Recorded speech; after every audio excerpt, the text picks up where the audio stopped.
Kenny Rogers tells us you have to know when to hold them, know when to fold them, know when to walk away, and know when to run. It could be no better applied than in this week's Parsha. The Torah portion is Parshas Bo, and sure enough, the Jewish people are ready to leave Egypt. But what does it take to actually leave Egypt? In this, we have a fascinating insight. You see, a lot of the Jews actually did not make it out of Egypt. Why couldn't they make it out? What kept them back? Well, let's look and see what exactly the Jews who did leave Egypt, what do they have to do? So we find that they were to take this little sheep, bring the sheep into their tent, bring it, feed it, spend some time with it, and then they had to slaughter it, and then roast it, and then enjoy it. Now, okay, we see that they were eating meat, they were enjoying their meat, but what's the big deal? The big deal is this was actually the Avodah Zarah, the god of the Egyptians. So first of all, you have to appreciate the chutzpah that was created. They actually took the deity of the Egyptians and said, we're taking your god and we're slaughtering it.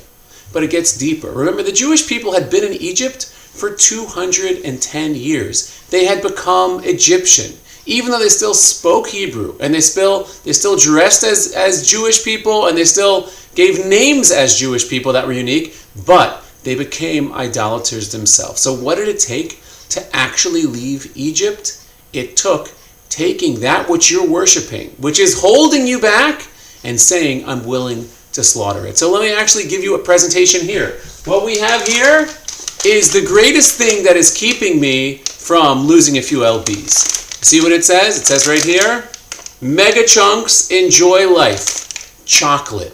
This is my God. It's everything I know when I'm getting from 173 to 172 to 170 pounds and I just want to get down to 165. But then it's 2 in the morning and I get hungry and little chocolate calls my name. So what do you see? You understand that we all understand it's not just about a lesson in the Parsha. We find that some of the Jews couldn't let go of their chocolate. They couldn't let go of the Egyptian society. They wanted to, now that they were no longer enslaved, they wanted to be a part of it. But the message is no, you've got a journey to go on. You've got a destination which is not here. But you know and I know you've got your little bag of chocolate that's holding you back. They had become part and parcel of the Egyptian society. All of the attributes of this Egyptian god, they had worshipped, they had understood, they had connected to. And the message is, if you want to get out of your own exile, you got to let go of the Egyptian deity. You got to let go of your bag of chocolate. So that's the thought that we find in this week's Parsha. It's fascinating how many of the Jews could not let go.